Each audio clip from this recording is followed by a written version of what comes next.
Bila shaka karibu katika dakika 20 hivi za mwisho tukizungumzia masuala ya sheria, haki ziko wapi. Najua hapa ni uwanja ambao utakuwa ni wa Michael Were zaidi kwa sababu hapo ni nyumbani kwake kuweza kutueleza ni kipi ambacho hutokea na ni wakati gani wanajihisi kwamba labda hawana ulinzi ule unaofaa, na ulinzi wao unafaa kutoka wapi. Manake wanasema wanasheria na haki kwa mwanasheria. Je, haki yao inatoka wapi? Lakini kabla ya kwenda kwa Were, ni mauaji ambayo yamekuwa yakitokea sana kwa sana katika taifa hili. Je, kama kiongozi, ukiwa kama mkurugenzi wa Bomas of Kenya Purity, unajihisi uko salama nchini Kenya? Kwanza nipe familia ya wakili ambaye aliuliwa pole, na Mungu ailaze roho yake mahali pema peponi. Mimi naweza sema niko salama kwa sababu sijakosea mtu. Labda kama mtu anataka kuniua, sijui atakuwa na sababu gani za kufanya hivyo. Lakini nataka tu just to condemn the killings zenye zinaendelea hapa Kenya. The other day tuliona Mheshimiwa Were, may his soul rest in peace, pia aliuliwa vile tu venye wakili pia ameuliwa.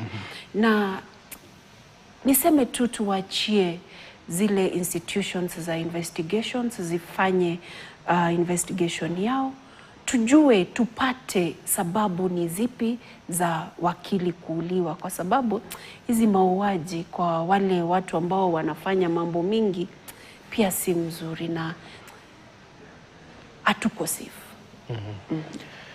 Bila shaka ametaja kauli fulani ambazo singetaka kuziingililia ndani zaidi. Were, uko salama Kenya? Kitu cha kwanza ningesema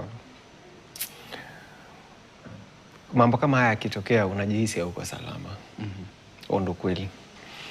Lakini pia usalama unaanza na wewe mwenyewe. Yale ambayo unafanya, pale ambapo unaishi, wale watu ambao unatangamana nao na kazi zako. Na nakumbuka kuna siku moja nimekaa na wakili mmoja mzee. Tukapiga story gumzo pale na akanieleza kitu kimoja. Akaniambia alisema katika lugha ya Kimombo, if you want to survive in this field, lie low like an envelope.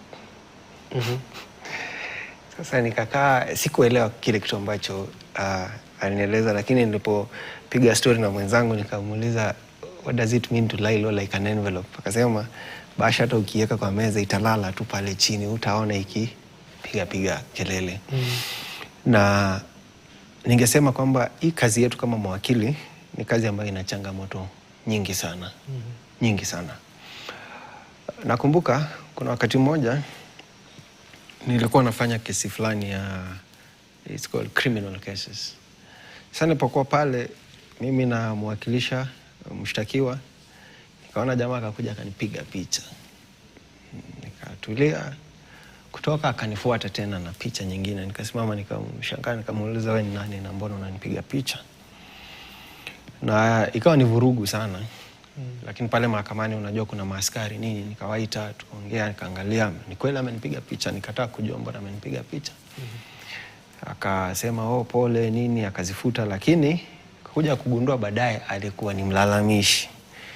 Na alikuwa na hasira kwa sababu hakuelewa ni kwa nini na mwakilisha mshtakiwa ile hali anahisi mshtakiwa amemfanyia makosa. Hii yetu ni kazi tu tunapewa. Sisi hatuna any personal interest katika ile kesi. Mshtakiwa akija anaeleze mambo yako hivi na hivi, mimi nitamueleza nitakulipisha hivi na hivi, akiweza kunilipa nitaenda nimwakilishe. Mwisho wa siku mahakama itaamua. Katika Kimombo wanasema kwamba the plaintiff and the defendant know the truth. It is the court that is on trial. Unaweza pata mtu ameenda mahakamani na yale mambo ambayo anasema ni ya uongo. Kabisa. Unaweza pata mtu ameenda mahakamani na yale anasema ni ya ukweli. Kwa hivyo the plaintiff and the defendant know the truth. It is the court that is on trial and any other person that is involved. Kwa hivyo kile kitu ambacho ningependa kueleza umma ni kwamba sisi mawakili tafadhali msituone kama maadui. Hatuna kitu chochote. Leo naweza kuwa niko ule upande mwingine nawakilisha yule mtu na kesho ukanihitaji mimi. Kwa hivyo ukinidhuru ama ukiniumiza leo itakuwa ni aje. Nimeona ningependa kutuma rambirambi zangu kwa familia ya wakili ambaye aliuliwa katika njia ya kinyama, na nimeona mambo mengi sana yakisemwa kumuhusu kwenye mitandao, na pia jana nilipokuwa naangalia runinga niliona wakijaribu kusema mambo kwamba alikuwa na madeni na nini na mambo kama hayo. Kuwa na madeni ni mambo ya kawaida, kila mtu ana madeni. Na kwamba mtu ako na deni haimaanishi kwamba yule mtu anafaa kuuliwa. Kuna njia nyingi ambazo sheria imeweka ambazo mtu unaweza pata deni lako ambalo mtu ako nalo. How you can recover your debts. Na kile kitu ambacho labda mimi ningedhani ni kwamba tunapofanya hizi kazi kuna wale ambao tutawakosea kwa kujua na wakati mwingine kwa kutojua. Lakini haimaanishi kwamba tukikosana njia ambayo ya kusuluhisha maneno ni kuuana, kwa sababu mwisho wa siku unapomua mwenzako ni nini ambacho utafaidika nacho? Haisaidii kitu chochote. Ndio. Na kwa hivyo mimi ningependa tu kueleza umma kwamba msituone kama maadui. Sisi tunafanya kazi kama vile mtu yote ambaye anaweza kufanya kazi. Kwa mfano labda tuseme daktari anapochukua mgonjwa aende naye katika chumba cha upasuaji amfanyie ule upasuaji, na kwa bahati mbaya yule mgonjwa afe, utamua daktari kwa sababu mgonjwa amekufa? Uwezi. Ndio. Kwa hivyo pia sisi tunafanya kazi kama watu wengine, na lile jambo ambalo linatokana na usalama, labda ningesema tu ingekuwa ni vyema kama labda serikali ingesema magari yote yawe na zile recording cameras. Itasaidia sana kupunguza uhalifu na haya mambo ambayo yanatokea, kwa sababu utapata ule wakati ambao kuna msongamano, hapo ndipo watu wanafanya nini? Wanakuja kutekeleza uhalifu. Utapata kwamba watu wengi wanaofanya hizi kazi zetu ataingia afisini mapema sana kuavoid msongamano ili labda asikamatwe pale katikati, na atatoka afisini jioni sana wakati ambapo hakuna msongamano, ama ataangalia ule wakati labda kama between saa 9 na saa 10 hakuna msongamano wa magari, atoke ahepe aende. Kwa hivyo hatufai kuishi hivyo kama jamii. Tunafaa watu waelezwe umuhimu wa maisha na umuhimu wa kuheshimu maisha ya watu. Na bila shaka wiki hii pia tumeona kwamba Ndindi Nyoro akisema kwamba deni la taifa la Kenya limeongezeka zaidi katika uongozi wa serikali ya Kenya Kwanza. Kenya Kwanza inafeli wapi na ni nini? Manake serikali hii ilipoingia ilikuwa inasema hatufai kuchimba shimo zaidi, tunafaa kutafuta mbinu za kutoka kwenye deni. Mbona shimo Rais William Ruto amezidi kulichimba na linakuwa kisima? Kitu cha kwanza labda ningesema Rais William Ruto alifanya kile kitu kinaitwa overpromise. Overpromise watu. Na kitu cha pili, kwa maoni yangu nadhani pesa zinaenda kwa ufisadi. Pesa nyingi zinaenda kwa ufisadi. Kwa sababu unapoomba pesa zikuje za maendeleo, maendeleo sio kile kitu ambacho unafaa kuja kuniambia kwamba niko nafanya maendeleo. Maendeleo ni kile kitu ambacho ukifanya nikipita naona. Barabara ikijengwa naona. Shule zikijengwa naona. Watu wakilipiwa ada shule taona. SHA ikifanya kazi ni kitu ambacho tutaona, na mambo kama hayo. Kwa hivyo lile swali ambalo kila mmoja atajiuliza tu ni moja, ni kwamba hizi pesa zinaenda wapi? Kwa sababu Ndindi Nyoro alikuwa chairman wa park. Yeye ndo tunafaa kuanza na kumuuliza yeye hilo swali. Alikuwa chairman wa bajeti. Bajeti, sorry, not park, bajeti. Yeye ndio mtu wa kwanza ambaye tunafaa kumuuliza hilo swali. Wewe ulikuwa chairman wa budget. Nyinyi ndio mlikuwa mna approve budget na hizi pesa. Hizi pesa zilienda wapi? Yeye ndio tunafaa kuuliza swali la kwanza kabla hata tujamguza rais ama mtu mwingine yote. Kwa hivyo sidhani ako na ile moral authority ya kuja kutuambia kwamba Kenya inakopa pesa nyingi sana. Ndio. Tunakopa kwa nini? Kwa nini tukope? Unajua maendeleo kama government, maendeleo lazima yafanyike. Na haya maendeleo ndio ifanyike, lazima pesa zikuwepo. Na kama government kuna njia mbili ambao Kenya inapata revenue yake. Through taxes and through maybe kukopa. Na most of the time maybe hizi pesa ambazo zinakopwa mostly huwa zinaenda kwa maendeleo. Rais anaweza enda negotiate apate pesa fulani, rais yeye budget itaekwa iende tuseme kwa ministry fulani. Na vile mwenzangu amesema corruption ndio inatumaliza kama nchi. Na awali hapo nilisema corruption is the cancer that is eating our nation. Corruption ikiisha, trust you me, pesa ambazo zinaenda katika ministry zifanye ile kazi yenye inafaa kufanywa, Kenya tutakuwa tumeenda mbele, na zile projects zote ambazo tunaona zimewekewa pesa alafu zina stall zitaendelea na zitakamilika. Kwa hivyo nikubaliane na mwenzangu Were ya kwamba corruption ndio inatumaliza. Pesa zikikuja, rais anazipeana kwenda kwa ministry, kama ni Ministry of Energy, Ministry of Transport, mahali barabara zinafanywa, unapata contractor amepewa pesa, amelipwa, hamalizi kazi. So vitu kama hizo ndio zinafanya pesa yetu inaenda mahali ambapo lakini Purity, kwa nini tukope wakati serikali ilianzisha ushuru kadha wa kadha ukiwemo ushuru wa nyumba ambao sasa hivi rais akiwa Addis alisema kwamba hata pesa hizo tutaenda kujenga nyumba za watu ambao tumekuja kuwapa hifadhi hapa nchini. Kwa nini tukope? Na tuna kikapu ambacho nyumba hazijaanza kujengwa nyinginezo za affordable housing. Wacha kile kitu ambacho ningesema, you know, Parliament is the most powerful organ in this country. Now, it has powers to summon anybody, including the president. Kwa hivyo kile kitu ambacho mimi labda ningesema, mimi na wewe tunajiuliza yale maswali ambayo hatuwezi kupata majibu. Inafaa bunge isummon, kama ni rais, kama ni waziri, kama ni prime cabinet secretary, akuje aeleze bajeti ilitoka, fedha mlikopa zikakuja, hizi pesa zimeenda wapi? Kama mnasema ni miradi imefanyika, iko wapi? Unapoangalia ripoti ambazo zinatolewa na Auditor General, unaweza kichwa kinaweza kuuma sana.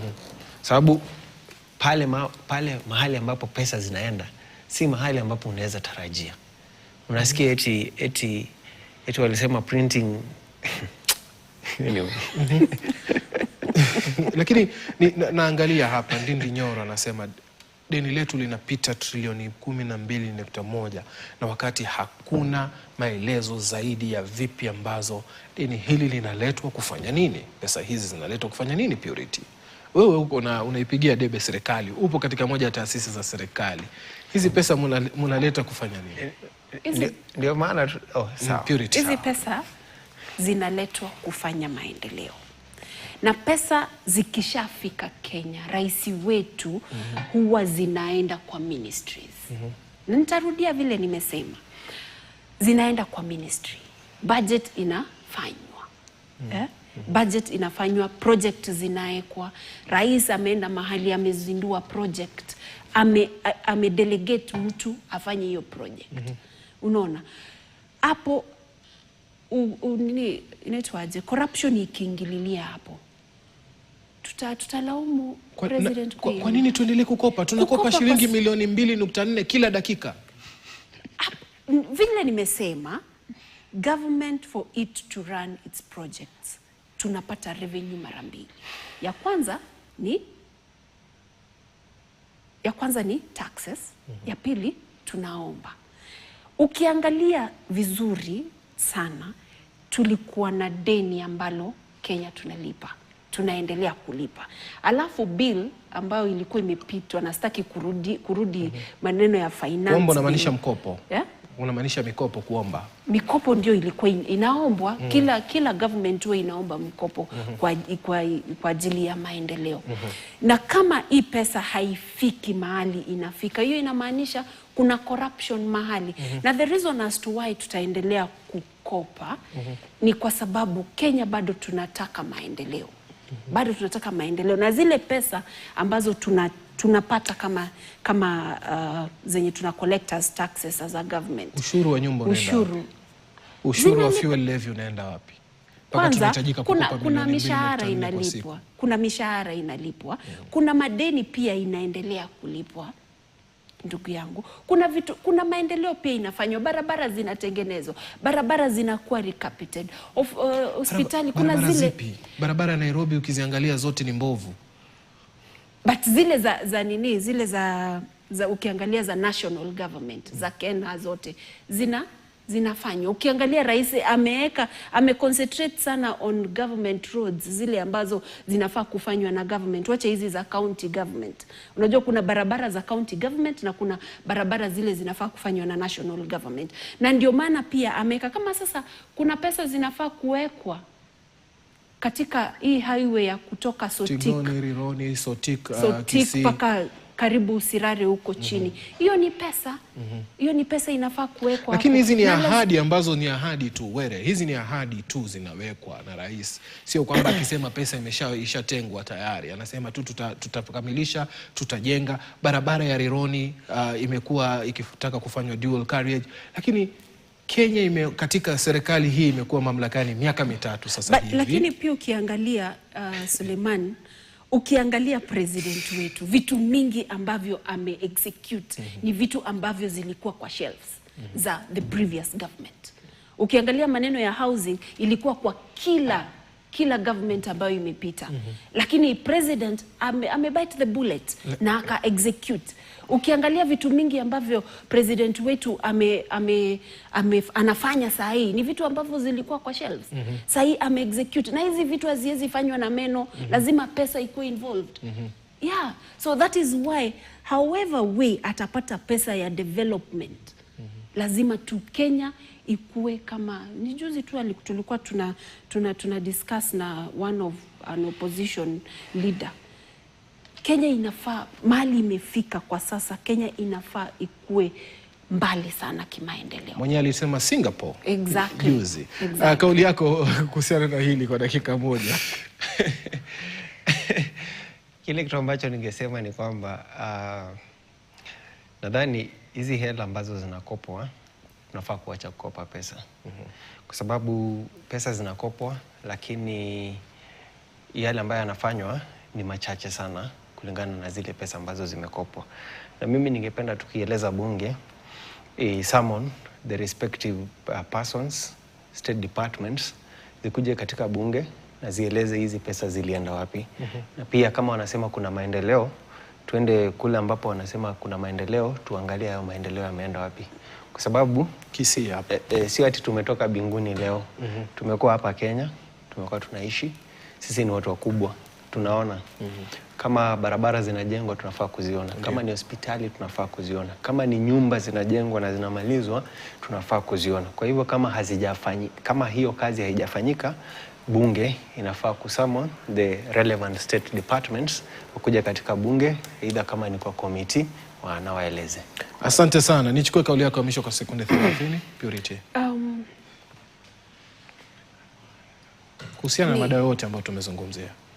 Maneno tumezungumzia mada mbili, uwaji wa wakili na pia state visit za Omogusi. Kwanza maneno ya wakili vile tumesema, na mwenzangu amesisitiliza sana Kiswahili kigumu. Security inaanza na sisi. So most definitely tujue vile tunaishi na pia tujikinge katika mambo mingi ambayo yanaweza fanya tukue na uadui among other people. Na visits za Kisii, mimi naomba tu rais wetu zile vitu ambavyo alipromise the Gusii community, najua tunaenda kuzipata zote. Launches zinaendelea kufanywa na sisi kama the Gusii community tuko nyuma yake, tunamsupport kwa kazi yote nzuri ambayo anafanya kwa nchi yetu. Aendelee kufanya kazi na aendelee kutimiza zile ahadi ambao alipea Wakenya wakati wa campaign. Asante sana. Were, kauli yako ya mwisho. Kitu cha kwanza ningependa kuongea kwa niaba ya mawakili, na ningependa kuomba wananchi wote Wakenya niwaeleze msituue, hatuna hatia. Na hata kama tunakosana, wacha sheria ichukue mkondo wake, kwa sababu kila mtu anaweza kumuua mwenzake. Si ati pia mawakili hawezi kuua wenzao, wanaweza. Lakini tukiishi katika nchi ambayo kila mtu anaua mwingine kwa sababu ya tofauti, hatutakuwa na nchi mwisho wa siku. Na si mawakili peke yake wanauliwa, hata wale watu wengine ambao wako katika biashara na wanafanya mambo mengine wanauliwa. Kwa hivyo hakuna binadamu yote ambaye akona haki ya kuchukua uhai na maisha ya mtu mwingine. Tuheshimu maisha na tufuate sheria. Katika mambo ya siasa, maybe ningependa kusema kwamba Mheshimiwa Matiang'i atie bidii, bure atanoa na watampiku na Mheshimiwa William Ruto. Na mengine pia ningependa kusisitiza serikali niwaeleze kwamba wamepatiwa mandate na wananchi wafanye kazi. Asante sana. Ni Were Michael Khaisa ambaye ni mwanasheria, vile nimekuwa na Purity Mura Kirera ambaye ni mkurugenzi Bomas of Kenya na vile mwanasiasa. Nashukuru sana katika kuzungumzia masuala hayo yote katika matukio haya wiki Ijumaa hii. Niseme kwaheri, ubaki na wingi wa kheri. Mimi ni Suleiman Yeri, mwenzangu Ndu Oko na Pretty Janet wako hapa kukupasha taarifa za kimombo kuanzia mwendo wa saa 7. Kwaheri.